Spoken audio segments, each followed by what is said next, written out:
आफताबे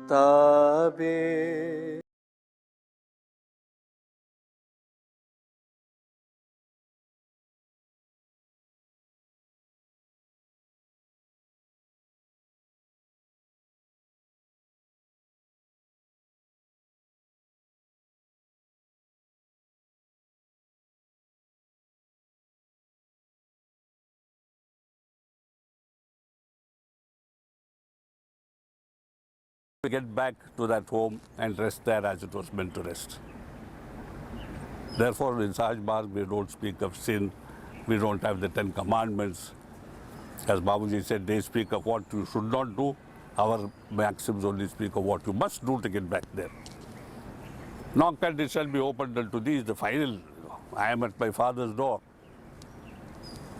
It is unfortunate, that both in the Judaic and the Christian systems, especially in the past, in the Old Testament, you have all these things, knock and it shall be opened unto thee. My master said, my house has no doors. Anybody who wishes can walk in. But Babuji, don't you think that gives freedom to go out also? He said, yes, a soul must be free to choose. And remember, if you lock yourself in out of fear, you are locking the world out, which is full of potentials for your growth, full of obstacles which can make you stronger, full of experiences which you have to gather before you know this is not my world. And then, like Christ, you can say, my kingdom is not of this world. Not till then. So the world has to teach us. You see, once I find myself in this, like a prisoner, as Babu says, who is in prison, all his ideas, thoughts, aspirations are how to get out of this place. He plans. He tries to bribe the jailers. He tries to bribe the jail superintendent. He tries to dig holes through the walls. But somehow I must go. That is the state of the soul in our bodies. It is struggling to go, you see. But unfortunately, this ego says, like a dog, quiet, quiet soul. Down. Yes, good boy. So we, the egotistic self, minuscule S, treats the majuscule S self as a dog, when it should be G-O-D. Therefore, Babuji said, D-O-G reverse becomes G-O-D. See? You understand? Yes. Now, what do we understand? Now I must awaken that dog and, like a blind man, take its leash and say, Fido, take me to him, and it will do it. So I must blind myself to this world. I don't have to become blind. How do I become blind to this world? By thinking of him all the time. Then I walk through, I don't notice whether this is hell or heaven, whether there's beauty or ugliness, whether there's excreta or food, whether it's cold or hot. I go serenely on. The dog, having become God, is now my master, guiding me along. And I reach the destination fearlessly, effortlessly, timelessly. I remember my preceptor here, Mr. Veera, in the old days. Babuji told him once, he must have sensed something of confidence in himself. He told Mr. Veera, to your gate, and I will protect you all your life. For a master to say, since you cannot accept me as a master, as God, take me as a dog and tie me there. I will serve you, at least as a dog. So the master is there to serve. If not as God, at least as dog.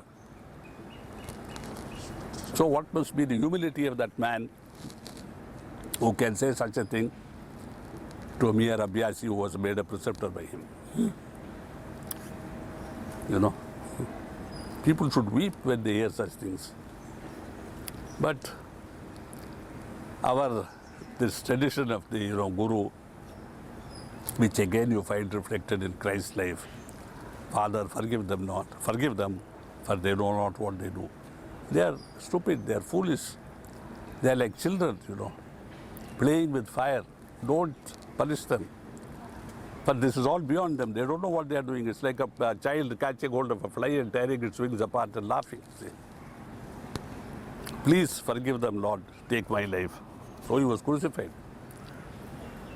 So you see, the spiritual tradition is full of suffering. Now when Babuji started talking of suffering to the first Europeans who started coming, yeah, suffering, we have a lot of it, Babuji. He said, I'm telling you, you have not even known what is suffering. What have you suffered? You wanted pizza and you got an egg? No? And you wanted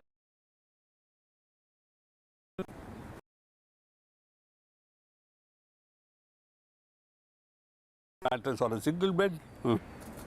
This is your suffering?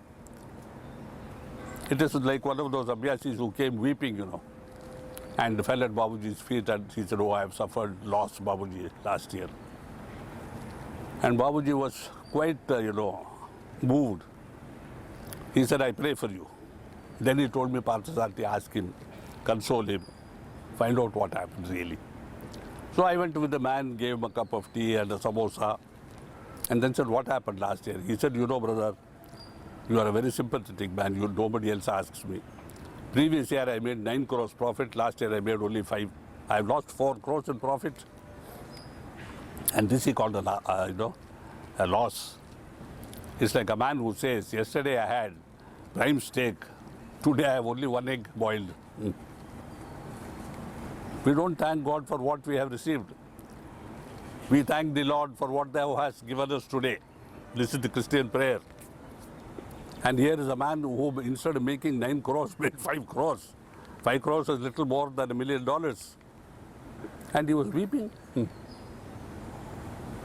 So what should we think? That he's stupid? He was not stupid. That he was a fool? No doubt. That he was a hypocrite? Surely. That he didn't know profit from loss? What would he have? Because when we try to fool ourselves, and worse, to fool the master into showing a reduced profit as a loss, surely nature will bless us with that which we want, loss. And it is not surprising that he went into loss for the next 7 years, year after year, real loss. And he had to wind up his company. So when we tell lies to God, we have a tradition in South India that there is a divinity which says, so be it, so be it, so be it, so be it all the time. I want to die, so be it. I want to live forever, so be it. It doesn't know anything else. It's like, like the, what fever birds of Africa. What do they call them? They make a noise all the time. Brain fever birds. I don't know this. It drives you crazy. There was one with one movie showing this. Kilimanjaro, I think it was called. So we must always be truthful. Babuji, I lost 4 crores. Not lost, Babuji, but my profit has fallen. He will say, don't give me any donation this year. 5 crores, but he, no. 100 rupees check, no, please. I don't want you to add to your loss of profit. No problem. Look at that, how we treat the world, how we treat luck. Because when you turn away from luck, there comes the opposite of luck. This is our tradition, see. When you deny Lakshmi, the opposite of Lakshmi we call in South India and Tamil Moodevi. See? She comes. Because the place cannot be, there can be no vacuum in nature. You send out the good, bad replaces it. You send out good thoughts from your heart, bad thoughts come into it. There is no via media. There is no time when the heart is vacant, because then God would come into it. See? So we don't even give God that time to come in by keeping our hearts empty. There's a continuous procession through our hearts. Therefore, Babuji said, we have made our hearts a caravan, you see. Caravanserai. It's like a station in the desert through which caravan after caravan passes, all the night keep moving. Caravanserai. So this is what our hearts have become. Love after love, lover after lover, disappointment after disappointment, gloating over so-called success. After gloating after success, another gloating over success, then a tragedy, then a transient romance. This is Western heart. Indian heart? Oh, I don't have enough children, I have only 4. No, my husband doesn't love me enough. My charcoal fire is burning and I have always smoke in my eyes. This sort of thought going on. But all of them have same thought in their hearts. What to do? Meditate, do cleaning, purify your heart and make it fit for him. Somebody once asked, what is this purification and waiting mean? He said, suppose you invite a VIP as your guest for dinner. You start cleaning the house right from the morning, big man is coming. You change the curtains, you change the tablecloth, you take the dust off your chairs, you dust the cushions, and at 7 o'clock you lay the table with your finest cutlery and crockery, new napery, and you wait. So we clean and wait, because coming is at his pleasure. You see, this is the idea of hospitality in India. I may give a time, but the guest is at his liberty to come when he can, when he will. He may not come at all. There comes the famous story of Lord Krishna, I think, who promised to come to the rishis at midnight for dinner. And there they were, bathed in the Ganga, all pure as water, the driven snow, as they say in West, and food prepared with the holy atmosphere, with chanting of mantras, everything ready. Lord Krishna waited. At midnight, a wild boar wandered into the tent, our hut where they were to eat. And the boar is supposed to be unclean in the Hindu tradition, So they took sticks and beat it. And everybody felt a blow on their backs with the stick. Then they realized, after the boar had run away, Lord Krishna had come. And then he chastised them. He said, you only look at the form. You are all rishis. Mamma mia, he didn't say because I speak in Italian. You are all rishis, highest in the land. And you don't recognize the Lord because he comes as a pig. Don't you know that I can assume any form that I like? And they felt ashamed. If this is the state of the rishis, what must be our state? If today Krishna was to come with this, silk and his garland and his peacock feathers adorning his golden crown, we'll say he must be some actor, they must be shooting a movie. And everybody will go there and, who's this actor? I've never seen him before. Must be N.T. Ramarao, yaar. But N.T. Ramarao died 10 years back, yaar. Must be some new find. Sir, who's that actor? Oh, he's Lord Krishna. Yeah, I know, he's playing the part of Krishna, but who is he? The only answer can be, it is divinity itself. Now playing the part of Krishna, you are right.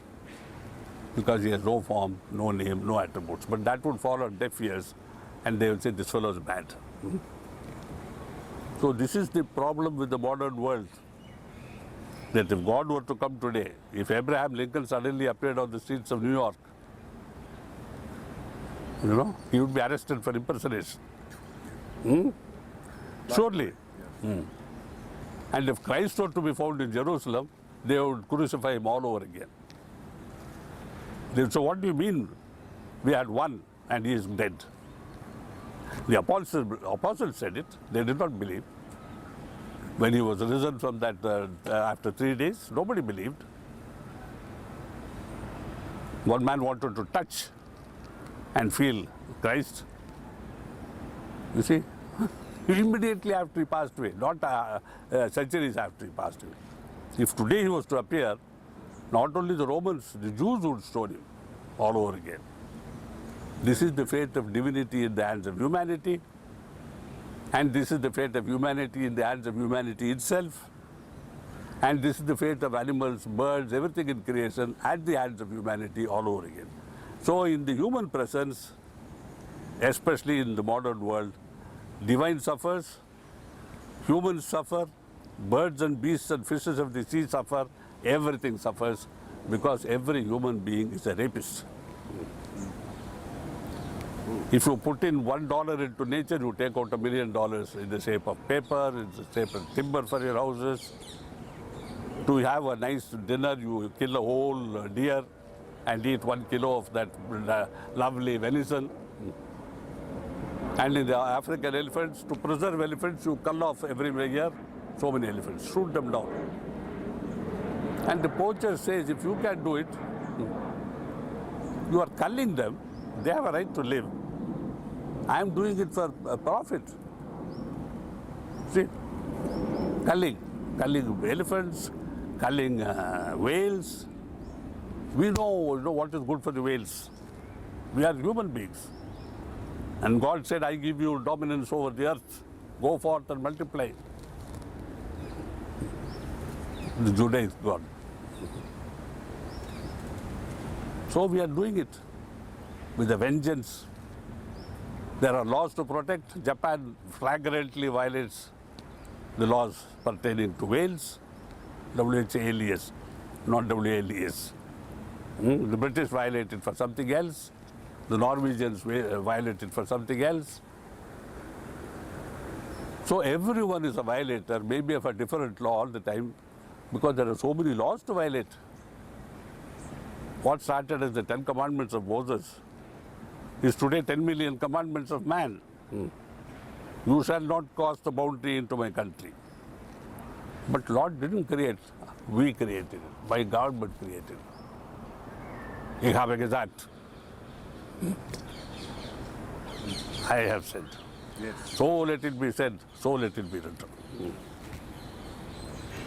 You see how we have taken over God's functions progressively on earth and made God recede more and more until finally he was crucified and buried so that he shall rise no more. This is the tragedy of religion. This is the tragedy of humans practicing a religion. And when will this tragedy be overcome, if at all, permanently? Spirituality must come in its place. People must meditate. People must understand the truth with their hearts, not listen to it with their ears and misunderstand it with their intellect. Thou shalt not kill. Oh, it only means you shall not kill human beings. You can kill elephants, tigers, lions, anything you like, not human beings. But if it suits you, you can kill your brother. You can kill your father who was occupying the throne so that you may come to the throne earlier. You can kill your son so that he doesn't compete for the throne while he's still 18. This has happened in many cultures. Father killing son, son killing father. Because we interpret the law to suit our desires, to suit our wishes, to help us to achieve our aspiration. Spirituality says you have nothing, you have no desires, you are not supposed to have desires. You are supposed to have an aspiration. Aspiration is for growth, desire is for accumulation. You grow, the law says yes. Like Portia said, the law permits it, the court awards it, the divine court. Yes, grow, my son, grow beyond all limit, but there is no limit to growth. In economics, there's a book called Limits to Growth, not under the divine law. There are no limits to growth. Grow all you can, but will there be space? My son, we are not talking of the physical world. Because here, if you were another 4 million population on earth, you would be pushing each other into the sea. We are talking of the spiritual realm, the realm of the divine, where there's no space, there's no time, where Einstein's law is there, of infinity. Bring an infinite more souls, well, the others will move back to an infinite number of places, and you have place all over again for another infinite number of souls. You see? So that is all I have to say this morning. If anyone you want to ask some questions, I am free. You can take a,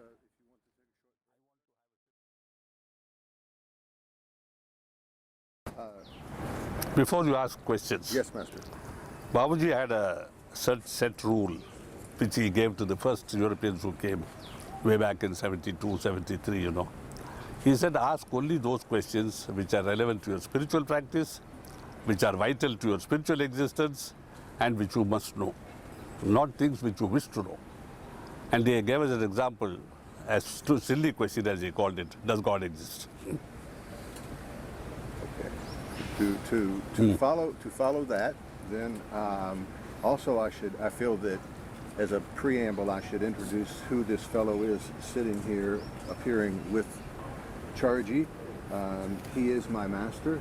I will say, as a matter of journalistic integrity and to expose my own bias, I am an Abhyasi and a preceptor of Sri Ramchandra Mission. My name is Clark.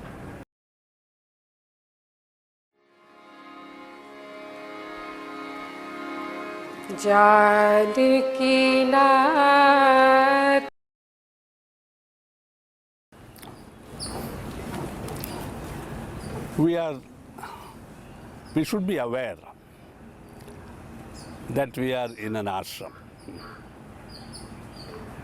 And an ashram is supposed to be a place of meditation, repose, quiet, introspection, and relaxation all round.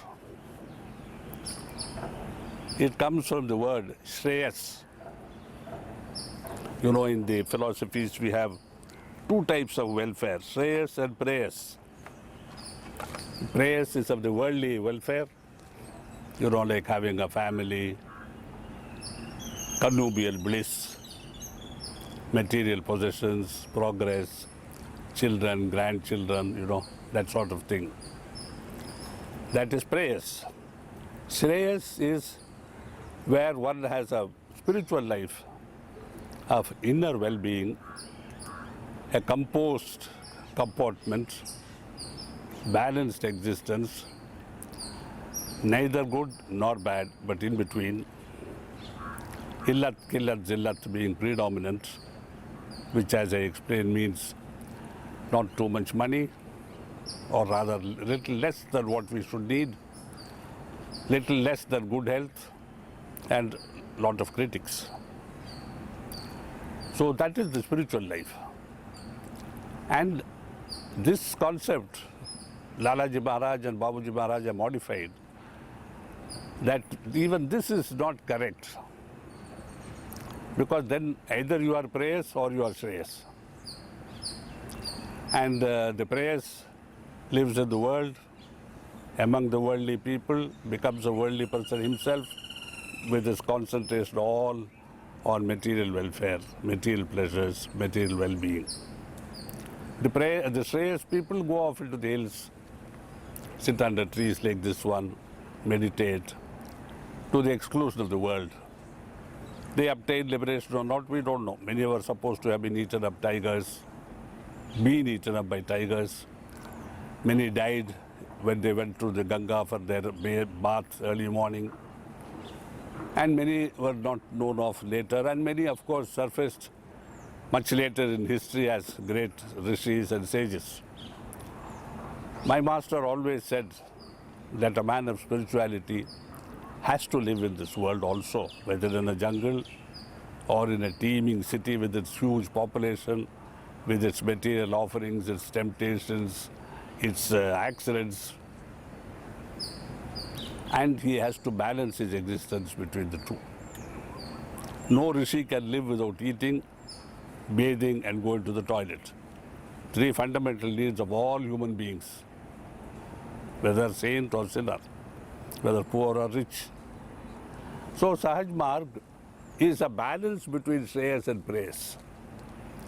An inner life of Shreyas, an outer life of moving away out of Preyas, more and more, see, towards Shreyas, but ultimately culminating in a physical life which demands the minimum of physical material welfare and goes on towards inner peace, inner calm, inner satisfaction, inner harmony, towards the goal of human life, which is perfection. So the teaching of Sahaj Marg is quite different, often, from the teaching of traditional Veda or the traditional yoga, yogic systems, yogic philosophies. We don't seek exclusion or exclusive peace for ourselves. We seek peace for the whole world. When the question of service came up, you know, in India, traditionally, poor feeding, giving clothes to the poor, these are supposed to be very meritorious deeds enjoined by the scriptures. Babuji said this anybody with money can do. He is not necessarily holy.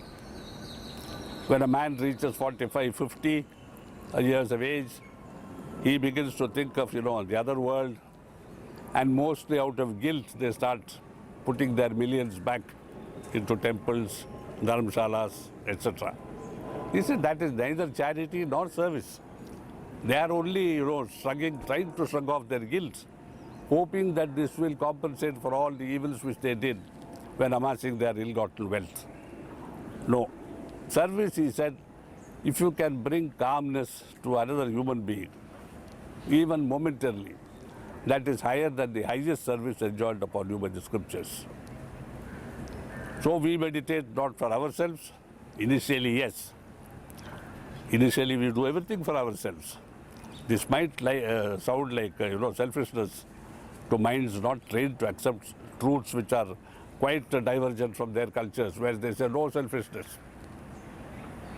This is not selfishness. This is self-isness. Myself must be. It is not yet. Myself is dormant, asleep. So they say, Uttishta, wake up. I am telling myself. Jagrata, awaken, get up, awaken. Not just get up and bleary-eyed, you don't do that. Awaken and rest not till the goal is achieved. So this prayer or this injunction or this order is given to myself by me. That is the start of civilization, a yogic civilization, a spiritual civilization, first with the individual as we understand it here in India. Once you have achieved something, then starts the process of giving to others. The most famous culmination in all our ceremonies, marriages, birthday parties were traditionally celebrated according to scriptures. Shashtiyam Purti, or the completion of 60 years, Shatabhishekam, or the completion of 8 years, is Sarve Jana Sukhino Bhavantu. May all people be happy, you know, and calm and peaceful. Sarve Jana, all people, everywhere. There is no distinction of man or woman. There is no distinction of color. There is no distinction of caste. There is no exclusion. In fact, the word Gopala, which is often used for Lord Krishna, is loosely translated as a cowherd, he who protected cows, because Go means cow. But in a higher context, Go means life. So the protector of life, Krishna is not merely a cowherd. He is the protector of all life everywhere. Therefore, he is an avatar of Lord Vishnu, who is the protector of among the triumvirate of Brahma, Vishnu and Shiva. He is the protector supreme. The avatars are protectors for their particular yugas. So this is at the foundation of Indian culture, Indian philosophy, Indian spirituality. Sarve jana sukhino bhavantu, sarvam mangalani santu. May there be, what do you say, how do you translate mangalam? Propitiousness, prosperity to all. So you see, often Babuji was asked the question, but Babuji, are you not selfish when we only meditate for ourselves? Babuji said, look here, I am telling you, you start with yourself. You can't give anything until you have it. There is no use telling a beggar, you know, distribute your wealth. He will say, what, you are making a mockery? Or you are trying to have a joke at my expense? What can a beggar do? You elevate him in society, give him a craft or a trade, then you can ask of him 1 rupee for every 100. Isn't it? So you see, that is the secret of the Hindu tradition, the Sanatana Dharma tradition. Sanatana means eternal. Hinduism is not a religion for today or yesterday or tomorrow. It is a religion or a philosophy or a way of life for all time. Yuga Yuga Paryantam, they say, Yuga after Yuga. It is not in our temples. Temples are the grossest form. You know, they are meant for people who cannot conceive of a God within. So they are given idols to worship and said, this is your God, worship him, hoping that he will come out of this kindergarten of worship into something higher, recognize that this is only a symbol of the Almighty and worship or the Almighty through the symbol, and graduate into spirituality.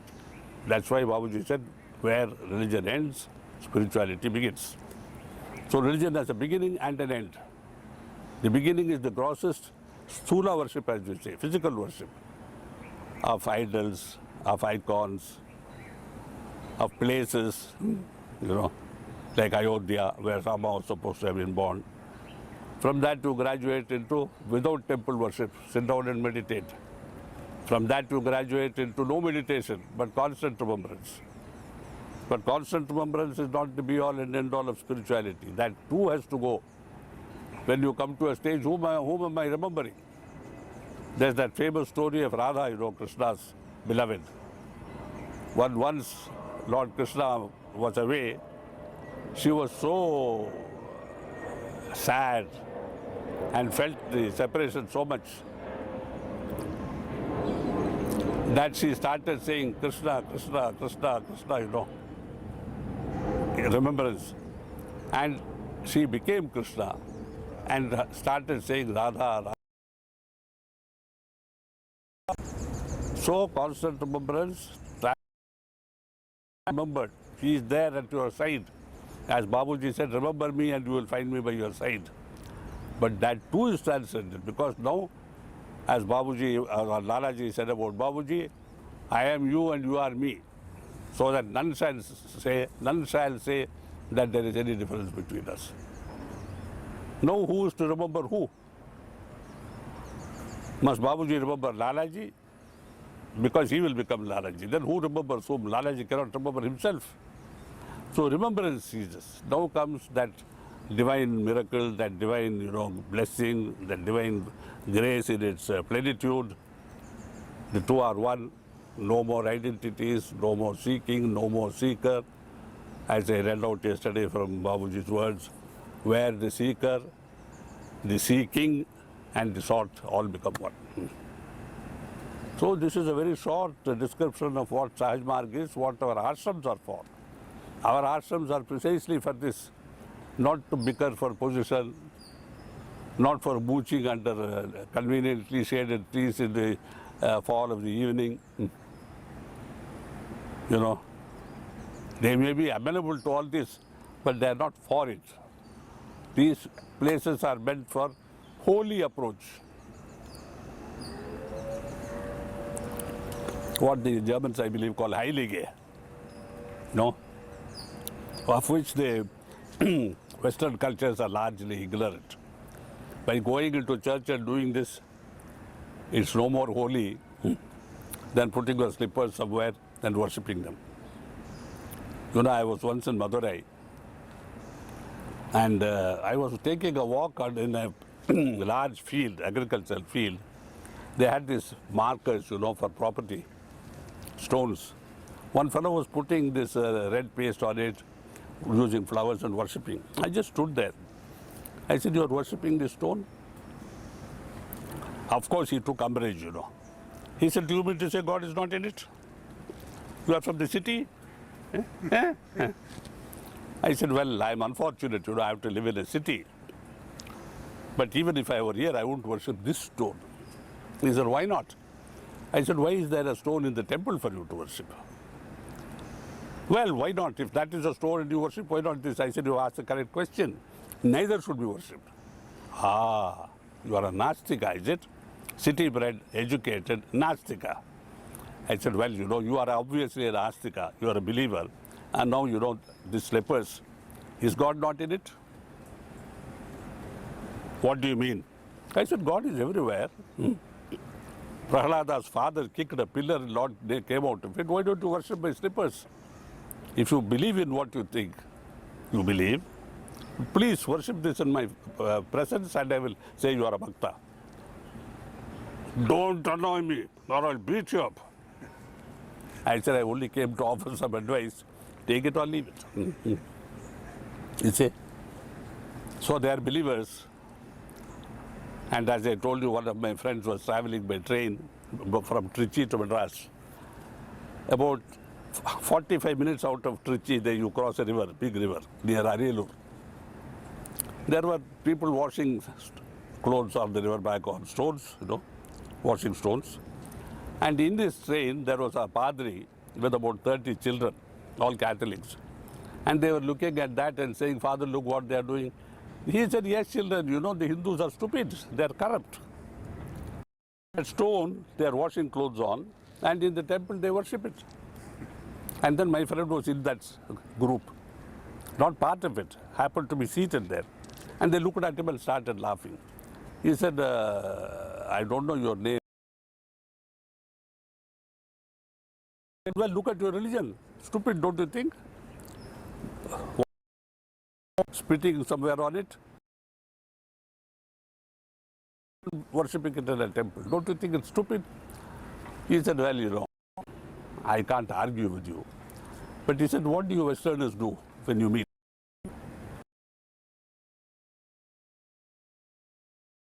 Take legs.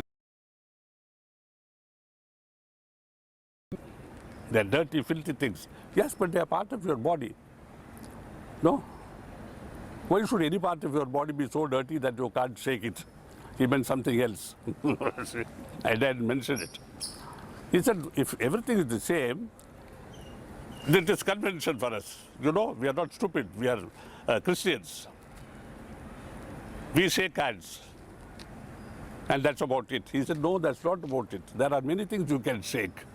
And it is not illogical or unlawful. You can just say, but brother, it's a part of the body.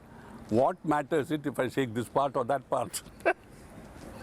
They were terribly annoyed with him, and they got out at the next station frowning. So we had a big laugh when he told me the story.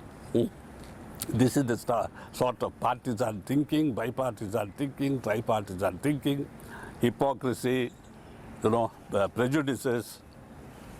And they worship a cross made of wood or gold or diamonds, it doesn't matter. It's as much a symbol, a material symbol of some spiritual existence, highly spiritualized existence. Oh, that is the divine cross on which our holy Son of God was crucified. So how does it become holy? He was, but this need not be, On the contrary, you should wail every time you see a cross and say, my God, this is what our beloved Son of the Father was crucified upon. You worship this? So this is the sort of, the arguments, interreligious, they crop up, they breed hatred, they breed divisiveness among societies, they create wars. So when you come to an ashram like ours, you see, this is to give you peace. This is to give you a certain sanctity, that this is a place where you don't have ulterior thoughts, ulterior motives, where you don't have thoughts other than of, goodness, holiness, and of consummation with the divine, where you eat little, you breathe well, you bathe in fresh, clean water, and you devote all your spare time to introspection, to meditation, and to doing whatever else you have to do, write your diary, read books. In short, not educate yourself, but ennoble yourself, spiritualize yourself. That's why we build these ashrams. Many people ask, why ashrams, for heaven's sake? You will find these in some of the blogs, in Europe. Why ashrams? Chariji comes only to collect money for more ashrams, more and more ashrams. If they did understand, you see, that in India, in the old days, we used to have our farms fertilized by having a whole flock of sheep tied up on the field for 3 nights, so that all that cow dung or goat, things should be on the fields, and it was a natural fertilizer. We had good crops. Then the owner of the shepherd of the flock took it to the next field for 3 nights. He made a little money. The field owner benefited. Agriculture went well. There was no toxins in the food that we ate, Because after all, everything must do something else. Everything is food for something else, says the Vedas, Sarvam Annam. Everything is food. This is food for that, that is food for that, that is food for that. You find an echo of this sentiment in Shakespeare, Yes. you know, in the graveyard scene. And in Omar Khayyam, he says, from what lips which were kissed a million times does this rose spring up? No? So there's a recycling in nature of material resources. There's no such thing as ugly or smelly or nasty. What you excrete becomes fertilizer for something else, food for something else. I remember my European counterpart once traveled with us to Madurai, Viruzunagar, and he saw the pigs, you know, eating human excreta. He said, my God, they eat this? I said, well, you know, tigers eat raw meat, they just kill a deer and eat it. What is inside the intestine of that deer when it is eaten? And I said, Germans eat sausages. What did they contain, those sausages? Isn't it? He could not, you know, he was speechless. He didn't know how to answer my question. I said, Sarvam Annam, says the Vedas. Exactly as I told you today, I told him the same thing. This is what happens. There's an eternal recycling. Only the soul passes through without transformation, life after life, because it was and is and shall ever be a part of divinity. Only the soul goes through this universe in its timeless, eternal existence. It is timeless, not through all time. It is timeless because it has gone beyond the limits of time. It has no space, therefore it goes beyond the limits of space. Space and time do not bind the soul as they do not bind God. Therefore they have no form, no name, no attributes. Neither God nor the soul. The soul never sins. Then what sins? The body. All virtues and vices, pleasure and pain reside here in the body. Then why do we have a body when we are pure, eternal souls without any of these attributes? People asked Babaji. He said, you know, God wants to do a supreme job of divinizing everything. And when the first soul got ego, same as the Christian tradition, the fall of Lucifer, you know, into Satan, ego, I can do it. From there started the need to go back. Sahaj Marg does not speak of virtue and vice, no sins. He said when this ego separated it from the divine kingdom, it had to now unseparate itself from divinity, and therefore comes this need to do, to practice, to merge. This is like a lost child going back to its home. No sin, no virtue, no blame, no praise. It is a fact that it has strayed. It's the bigger fact that it has to come back home where it belongs. So Sahaj Marg. Aaftabe. In violation of my master's rule. Yes. You have always been a violator. No, it may be the kind of question a child would ask. Okay. Okay. I will try to answer. It may be impertinent, it may be rude, but whatever. Yes, yes. You don't have to answer. I told you I'll try to answer. Okay, yes, Master. Well, first of all, in what you were just speaking about Christianity and spirituality and religion and spirituality, one thing you mentioned, it was that the body sins, but not the soul. No.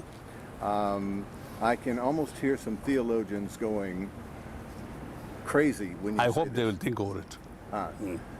They say when Jesus said he changed the definition of sin very radically when he said, if you look upon a woman with lust in your heart, already you've committed sin. Now the body hasn't done anything. Not the soul.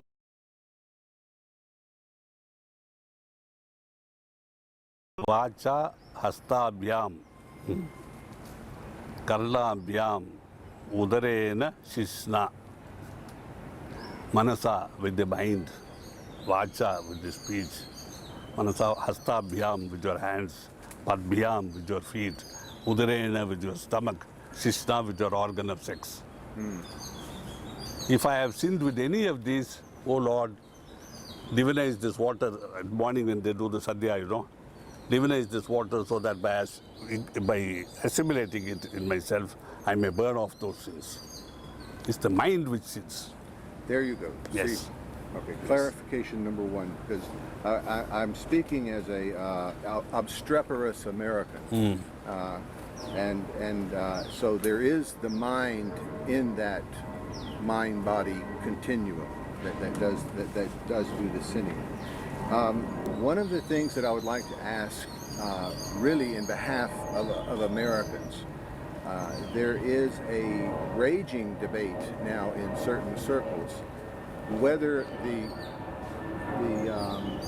how are we with the plane? I'm sorry. You go ahead, don't ask questions.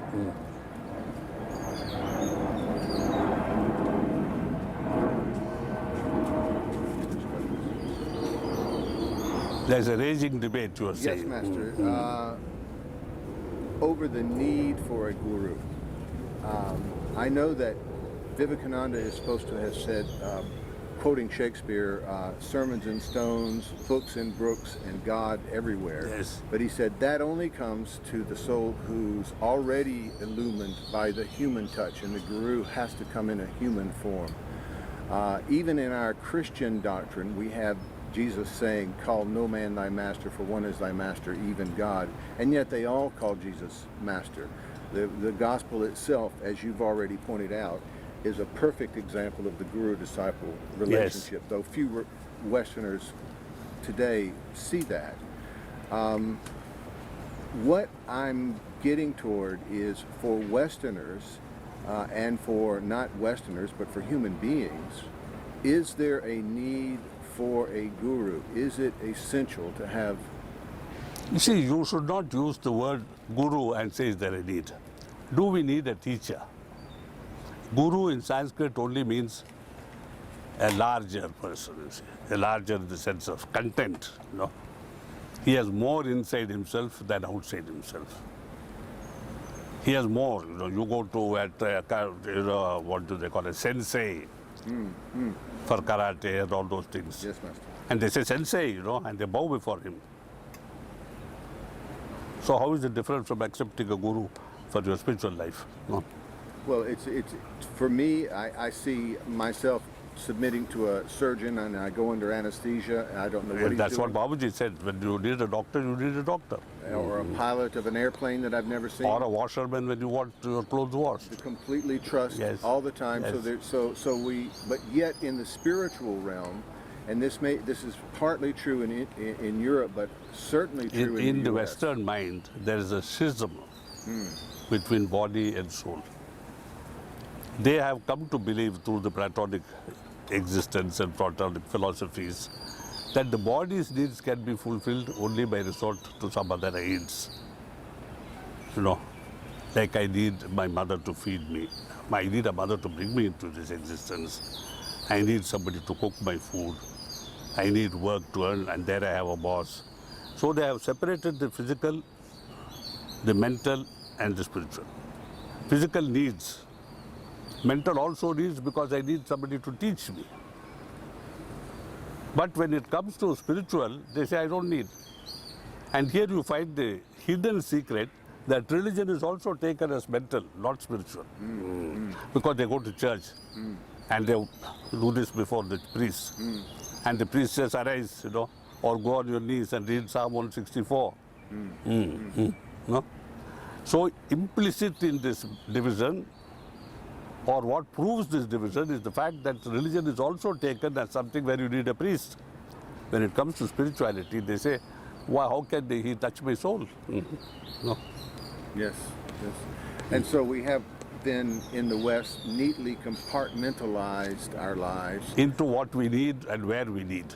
And we put spirituality Yes. as one of those Yes. compartments, when in fact spirituality contains It pervades all.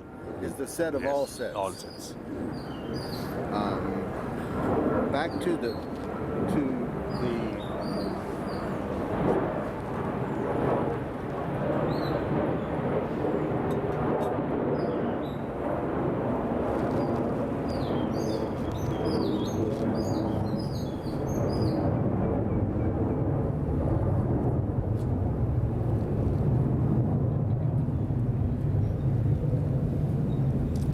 It is it is not spirituality containing all.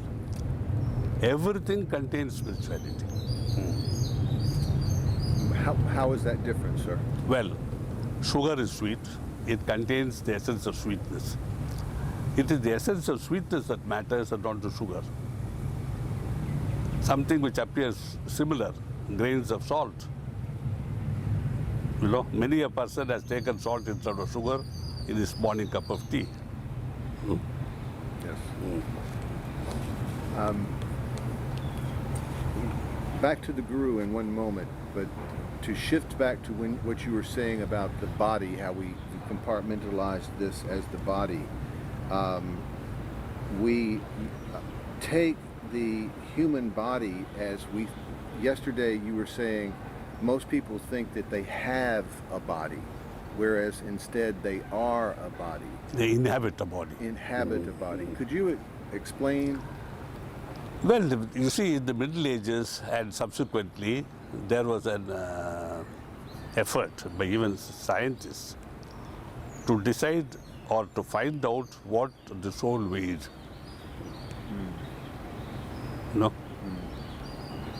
So they thought the soul is a substance.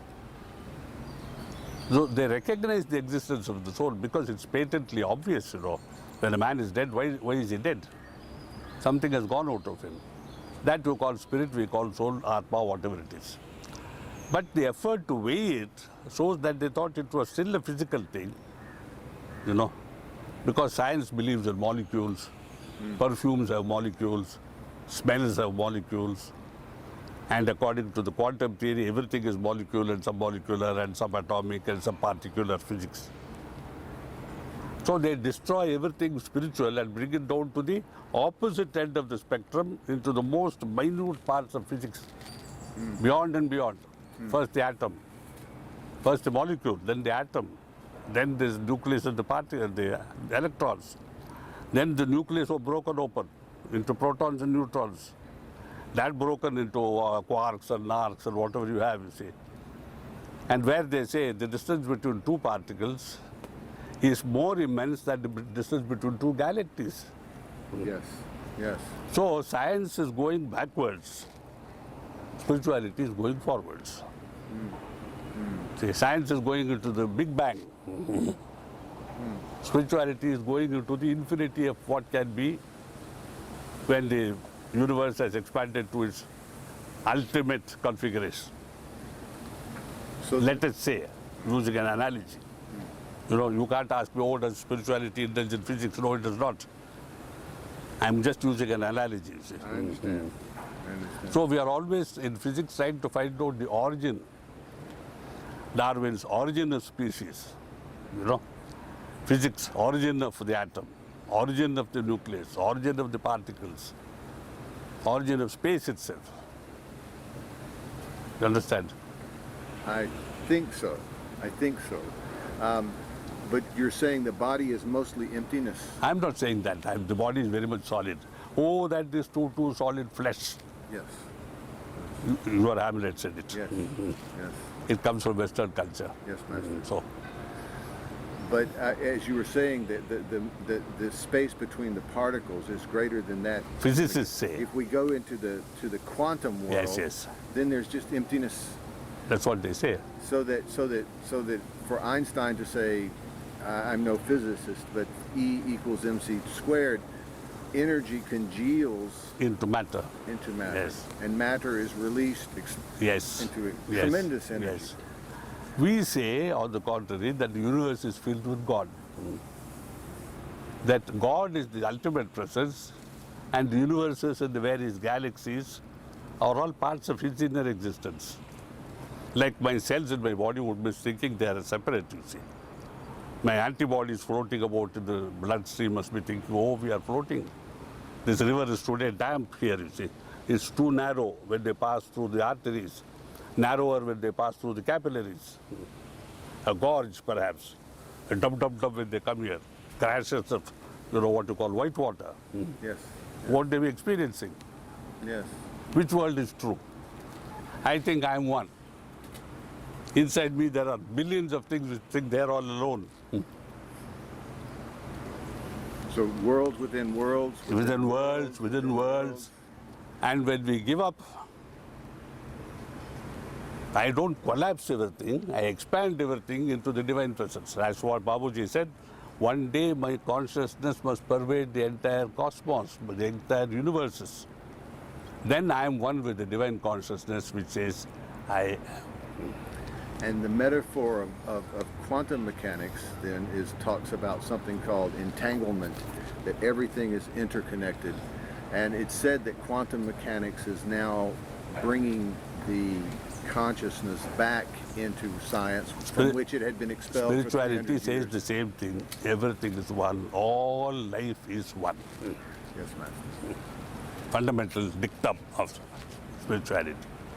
Not of leaf shall fall, nor a sparrow fall, says your God. Yes, except that he knows.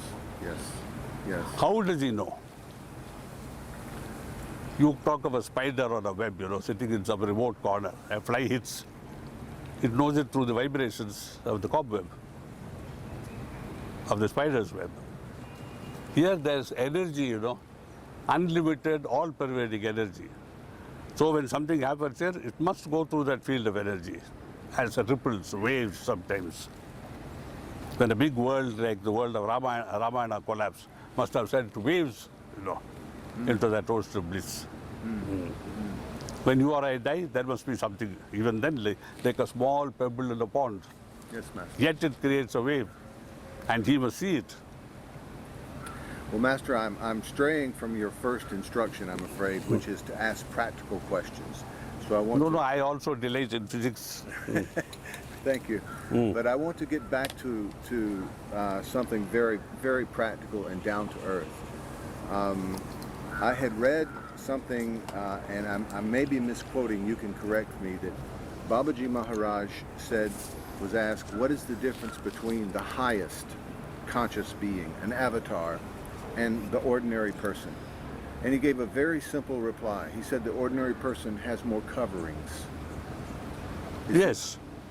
And so, is it true then that each and every one of us is no less human than a master, and a master is no more divine than each and every one of us? It is true. So, Let us take the analogy of an actor. He has at least one more covering than you and me. His dress for that part. Doesn't he have? When I put on, say, a dress of a nobleman in the old Verona of Shakespeare's times, Two Gentlemen of Verona. So in this acting, knowingly or unknowingly, we are adding more coverings to ourselves. When I have an identity, I have one more covering. When I play a part, I'm a businessman, I have one more covering. Invisible, but nevertheless there.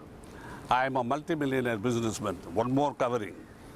I am the richest businessman in this world, the final covering. Don't you think they are coverings? And when I divest myself of all these, and one day I say, I am what I am, which God says. yes, Master. And so, by the principle of invertindo, I mean, we all have passports. That's a fact. Yes. There's Indians. They're young. They're old. Men, women. At another level of invertindo, they're only human beings. Yes.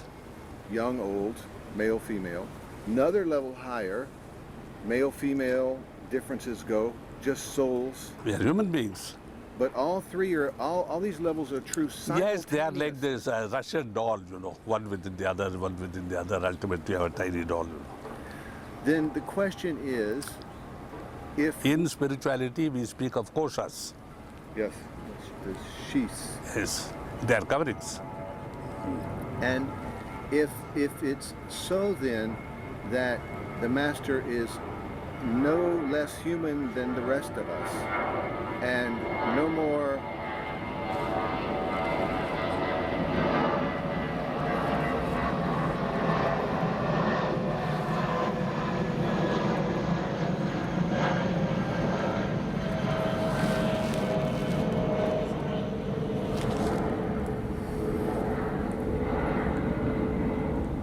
if it is so that the master is no less human than everyone else, and you are fully human before us, if we say, let's assume for argument's sake that you are a master.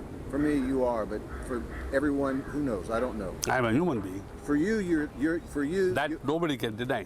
For you, you are the disciple of your master Babaji, always. But for the rest of us, you are something. So, if the master is no less human than myself or Prakash or Satvir, and is no more divine, or we are just as divine, Prakash, Satvir. I would put it differently. Okay. The master is more human than the others. More human? Yes, because he has the essence of humanity in being able to be compassionate, to be loving, to be merciful, which most human beings don't have. He is human in form, but not in essence. So he is more human than human. He is more divine than divine because you have a divine potentiality. He has a divine actuality. And yesterday you said that to obey the guru is to obey the majuscule self, Yes. self. Yeah. So the question that I'm working toward then is, why so few make that leap from devotee, from constant remembrance, which must end, from meditation, which must end, from all these which must end, make that leap and become not the master, but master like the master? Because of the ego. Because of the ego. Only. There's no other impediment. No other obstacle. The ego says, you are happy. Look at that guy, eating simple food, wearing simple clothes. Do you want to be like that? True blood American. Put on your tux, man. Look at all those pretty girls there waiting to be whatever it is, you know. You are an American, you have the five senses. Why did God give you these five senses? Enjoy. To enjoy, yes. Yeah. So that preaches, the ego preaches, there's something on my back. So it says, go ahead. Everybody does it and it's right. Why do you listen to this voice in the wilderness? Babuji said to me, the higher you go in spirituality, the lower you must look to humanity. Because you are always human, however divine you might become, until you leave this body. So as long as you are on earth, as long as you have a body, as long as you are human, try to rise above humanity by being the perfect human being, so that at death you will be the perfection. And so the ego that keeps us there, keeps us through fear. The ego does not keep us through fear. The ego wants to be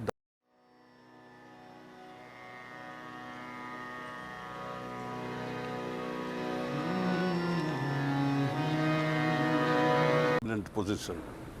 So it tempts us with all these things, you know. Seek power, Clark. Go and ask for a raise. Threaten them that you will leave them if they don't make you a director of the firm. And they don't want to lose you because their ego says if Clark goes, my profits will fall. If profits fall, my share value will fall. I will collapse. See, so all egos sit together, fueling each other's egos. Oh, come on, boss, you can give me a raise of $100,000. Well, Clark, you know, I can, but should I? See? Yes, boss, but you know what my projects have done for you. Yes, master. See? So it goes on, you see.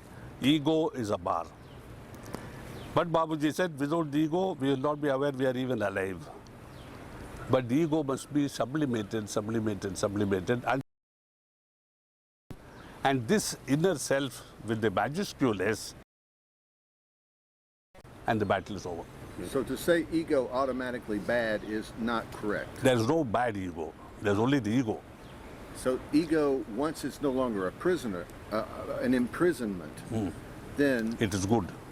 Because it should be your slave, not your master. Yes. So as Babuji beautifully praised it, spirituality is nothing but giving up our slavery to the mind, which is the ego, and become the master of our mind when it is a good servant. This is spirituality. May I try one more metaphor? Yes. And I don't want to go too far in entire. That will be the last question. Yes, last one. Yes. When we, the famous metaphor of the boat that you get on to cross the river, Yes. the Mahayana, the Hinayana, the vehicle, the yana, and it can be applied in so many different ways. You can't ride two boats at once. You have to choose one path, take it all the way. When we first start a spiritual practice, Sahaj Marg or whatever it may be, that leap of faith that is talked about, we're jumping onto this boat and we're not sure about it, if it's going to fall over with us, if it's the right boat, if it's going to sink halfway across, all of that. So it just takes sheer desperation to get us off the near shore of the river onto the boat. Okay, we're on the boat and the boat is crossing the river. Now the boat starts getting pretty comfortable. It turns into a houseboat. We have brothers, we have sisters, we have rituals, we go to church, we go to temple, we go to the mosque, we have everything, we're living on the boat. And everybody... This is only a slightly better boat. Because now you have to throw over the temples because the boat is beginning to sink. You have to throw over the churches, you have to throw over the idols, lighten it, but not the people. But the people on the boat, our brothers, our sisters, our whatever, our priests, everything, say, stay on the boat. And yet we get somehow to this far shore and we realize it's time now, another leap of faith, to jump off the boat onto that far shore. Yes. That is where devotion ends, constant remembrance ends, and then you find people, the saints get crucified, the sheep. It is not still the far shore. Oh, it's not? It is a transitory stop on an island, let us say, which you mistake for the shore. Then you walk across with your canoe on your head like the Red Indian, and you find there's another. Oh, Mamma Mia. That's why you need a master. That's why you need a master. To tell you not this. Talking of faith, there was a young man, let us say in Ramnath district, which is a dry district. He asked a guru, how should I attain the ultimate? He said, go and bathe in a river instead of in this well. So he walked along and he found a 3-foot channel somewhere. He said, surely this is the Ganga. He started bathing there. 10 years later, somebody else came. He said, what are you doing in this canal? He said, no, my guru told me to bathe in the Ganga. He said, fool, this is not the Ganga. Ganga is very far away. Walk further north. He came to the Kaveri, which is a fairly big river. See? He started bathing. Then somebody after 10 years said, what are you doing here? I've seen you here for a long time. He said, no, I'm Ganga. My guru said, bathe in the Ganga. He said, idiot, this is not. That is further north. Ultimately, he died. These gurus all went to judgment with the divine. This soul also landed up there. He was sent to heaven immediately. And these gurus were sent to hell. They said, why? He said, you destroyed his faith. What you think is the Ganga is the Ganga if you think of it with all your heart. It is the heart that matters. Belief is in the heart, not in the head. Your head said this is Kaveri, this is Ganga, that's a 3-foot canal. You have condemned, that person. I liberate. Babuji said, it's a dreary wasteland of a desert. No attractions. Yes. And then he said, Lalaji, for this I've come all this way. And he said, if you don't want it, I will take away that condition. And what did Babuji say? I'll die. Yes. No, don't take it. So Babuji said, it is that condition having which you have nothing, but without it you cannot live. Thank you.